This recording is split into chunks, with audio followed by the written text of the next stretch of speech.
যে আমাদের খুব বেশি কোনো কথা আজকে নেই, রাজনৈতিক অন্য কোনো কথাবার্তা খুব বেশি বলবো না।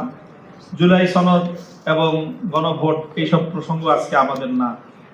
আমাদের প্রসঙ্গটা হলো অন্তত এতটুকু যে যেভাবে ৭১-এর মুক্তিযুদ্ধের মহান শহীদানদেরকে রাষ্ট্রীয়ভাবে যে কোনোভাবে একটা স্বীকৃতির মধ্যে আনা হয়েছে, মুক্তিযোদ্ধা পরিবার যারা আছেন তাদেরকে রাষ্ট্রীয়ভাবে সম্মান দেওয়া হয়েছে, জুলাই বীর শহীদানদেরকেও রাষ্ট্রীয়ভাবে মুক্তিযুদ্ধ মন্ত্রণালয়ের মাধ্যমে স্বীকৃতি এবং সম্মাননা প্রদান করা হয়েছে।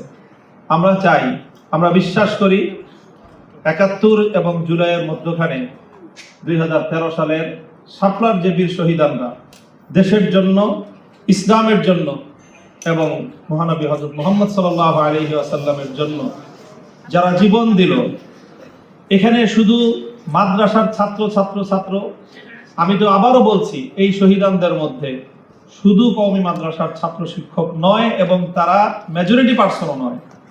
আমরা এর আগের যেই সংখ্যা করেছিলাম স্মারকের, সেখানে আমরা পরিসংখ্যান দেখিয়েছি যে কোন সেক্টরের কতজন শহীদ। সেখানে শহীদানদের মধ্যে যেরকম কওমি মাদ্রাসার ছাত্র আছে, শিক্ষক আছে, এখানে কৃষক আছে, শ্রমিক আছে, ট্রাক ড্রাইভার আছে, রাস্তার হকার আছে, বিএনপির দলের কর্মী আছে, জামাতে ইসলামের কর্মী আছে, জাতীয় পার্টির কর্মী আছে, অর্থাৎ একটা সার্বজনীন আন্দোলন এবং সংগ্রাম যেটাকে বলা হয়, সেটা আক্ষরিক অর্থেই শাপলার সংগ্রামটা ছিল। কাজে এই শাপলার শহীদদেরকে রাষ্ট্রীয়ভাবে একটা সম্মান আপনারা দেন। অন্তর্বর্তী সরকারের প্রধানের কাছে আমরা হেফাজতে ইসলামের ফুল বডি গিয়ে ওনাকে বলেছিলাম যে এদের একটা ব্যবস্থা করেন। আমরা টাকা চাই না, অর্থ চাই না, আমরা চাই যে শাপলার শহীদানরা বাংলাদেশের জন্য, বাংলাদেশের ইসলামের জন্য, এদেশের আবহমান কাল থেকে চলে আসা ধর্মীয় ঐতিহ্যের জন্য যে তারা যে অসামান্য ত্যাগ এবং কোরবানিটা স্বীকার করে গেলেন, এটার যে কোনো একটা রাষ্ট্রীয় সম্মাননা। শাপলার বেশ ১৫ থেকে ২০ জন মারাত্মক আহত আছেন, পঙ্গু আছেন। আমরা শাপলা স্মৃতি সংসদ, আমরা তো কওমি মাদ্রাসা চালাই, আপনারা জানেন। আমরা নিজেরা মাদ্রাসা চালাইতে, মাদ্রাসার ২ বেলার ডাল ভাতের ব্যবস্থা করতেই তো আমাদের অনেক কষ্ট হয়।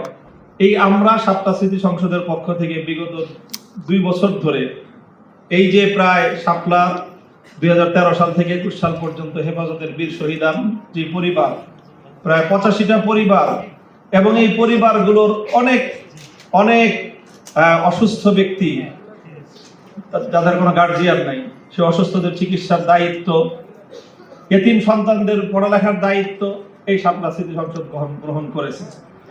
এখানে ব্যক্তিগতভাবে রতন ভাইয়ের, কামরুজ্জামান রতন ভাইয়ের, ওনারও অংশগ্রহণ আছে।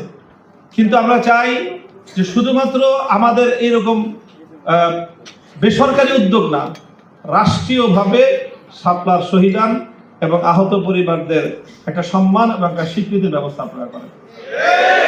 আজকের এই উপচে পড়া শাপলার সৈনিকদের পক্ষ থেকে আজকে আমাদের প্রধান অতিথির কাছে আমরা এই আহ্বান জানাবো এবং আমরা আশা রাখবো যে উনি আমাদের পক্ষ থেকে এই বার্তাটা ওনার ক্যাবিনেটে, প্রধানমন্ত্রীর কাছে এবং সরকারের কাছে উনি বহন করে নিয়ে যাবেন।